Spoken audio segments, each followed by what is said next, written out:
Welcome to Talk the Talk. I'm Nick Carino. And I'm Brandon Waddy. On today's show, social studies teachers Jill Musel and Ryan Grieve and IT specialist Ryan Shadora. We will be right back with the show after these messages.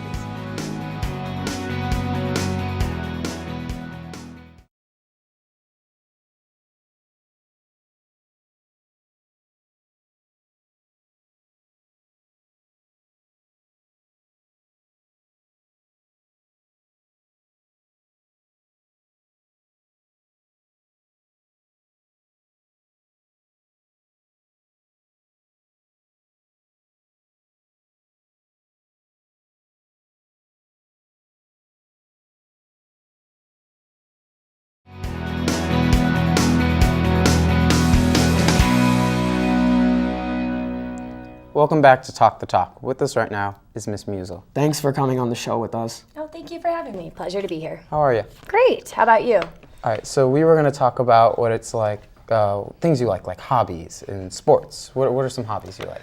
Well, I'm a big nerd, so I do like to read. I'm currently into a lot of post-apocalyptic books about the future and alternate futures and dystopias, and so I've been really into that. So every now and then I have to read a humor book just to, lighten the mood. But I read a lot. I spend a lot of time with my husband and my dogs at home. I have 2 puppies that I'm working to raise and, try to teach them anything, but they're very stubborn.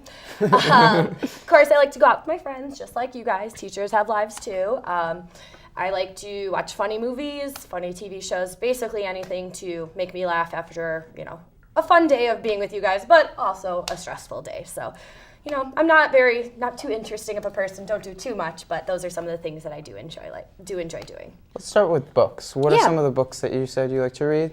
Post-apocalyptic or dystopias, which is meaning that the future, it's an alternate future, so there's something has happened. So some of the books I've read are World War Z, which if you've seen the movie, it's nothing like the book. The book is actually a lot more in-depth than, is almost nothing like the movie. Yeah, it was a really good movie, so I'm imagining the book is amazing. The book was really great. It's different accounts of different people in the zombie apocalypse and how they dealt with it and the different tactics they used and then the aftermath, etc.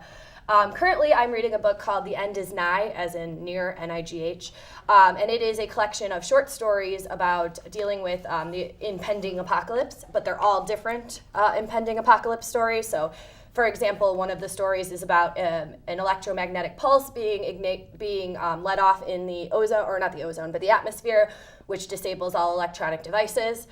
There's one that's about a plague. There's one that's about aliens. It's a whole range. So it's all about these impending apocalypse. And then it's actually a 3-part series. There's The End Is Nigh, The End Is Now, and then The End Has Come. And so The End Has Come is not out yet. The End Is Now talks about their experiences during the crisis, and then obviously the last one will talk about rebuilding society. So I've read more than a few books like that, including one that I think you guys would like. It's called The Age of Miracles. It's more geared for young adult readers. And that book details the slowing of the Earth's turning on its axis, so its days become longer, nights become longer, and the consequences of that, of continue having days for weeks or nights for weeks, and how the world has to deal with that. So I don't know why, I don't know if it's like a morbid fascination / fear, but that's been my topic of interest lately. So yeah, what do you like to do with your friends outside of school?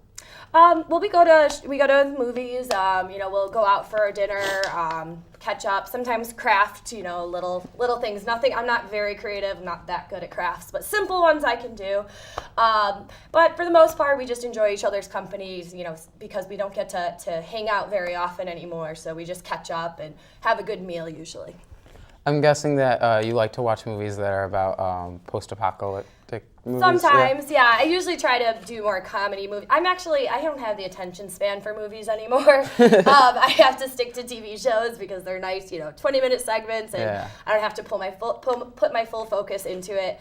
And usually just from time, I don't have time to sit and watch a full movie. I, can watch an episode of a TV show and go to bed. That's basically how it goes. But yeah, I do like some of those movies. And recently, with the Hunger Games trilogy coming out and movies of that such, you know, Divergent's going to be coming out. Those are all post-apocalyptic or dystopian movies, so they correspond with the books that I like. Yes. Yeah, which movies are very accurate or close to accurate with the book that you really I would like? say, from what I've seen, I haven't seen Mockingjay Part 1 yet, but from Catching Fire and The Hunger Games, those are very close to the book, to the point where people who hadn't read the books were asking questions about the movies that you only knew the answers to because you had read the books. So I was actually very happy with both of those. I thought they did a pretty good job of accurately representing the book.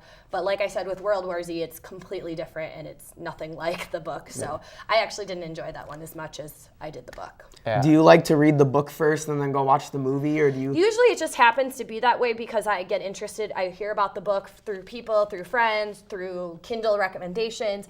And usually it happens that because it's such a popular book, it becomes a movie. So most likely I've already read the book and then I go see the movie. But I don't think I've ever done it the reverse way. I think I always read the book first. Would you recommend for people to do that, to read the book first and then later on watch the movie, or? Yes and no, because if you're like a Harry Potter fan, okay, for example, and you read the books, then you go watch the movie, there's a lot of times where you want to scream at the screen that, like, that's not accurate, that's not the way they did it, no, you know, he said that, not she, and it can make you a little bit upset just because you feel like your favorite books are being tarnished by the films. But in the other sense, you know, I would say people who don't enjoy reading but still want to be part of that culture and know about it, then absolutely, a movie is a good alternative for that. And also, when there's movies based on books that are kind of complicated, maybe books that you don't understand, even for school, it can be very advantageous to watch the movie first, just so you have a visual, you know what's happening. For example, like One Flew Over the Cuckoo's Nest is a hard read for a lot of people your age. And so I recommend you watch the movie first and see it all happening, and then read the book, and therefore it makes a lot more sense. But that's not always the case. It really depends on the book, the person, you know, the series, etc. What do you like to do over the summer? Sleep. I love to sleep. Oh, sleep is so good. Oh, man, I am not that person who is like, well, I wake up every day at 6, so in the summer I automatically wake. No, I will sleep until 3 p.m. if allowed. Like, I have never been like, oh, I've had enough sleep. Never, ever in my life. I always want more sleep. So I sleep. No, I don't sleep the summer way. But of course, do the usual things, catch up with friends and family, take my dogs out a lot, go running on the trails. The Salt Creek Trail is really nice to run on in the summer. Just basically get the things done that I don't usually get to do during the school year because, you know, my days and afternoons and weekends are pretty occupied. Well, thank you for watching. Thank you, Ms. Mina. And we will be back after the break.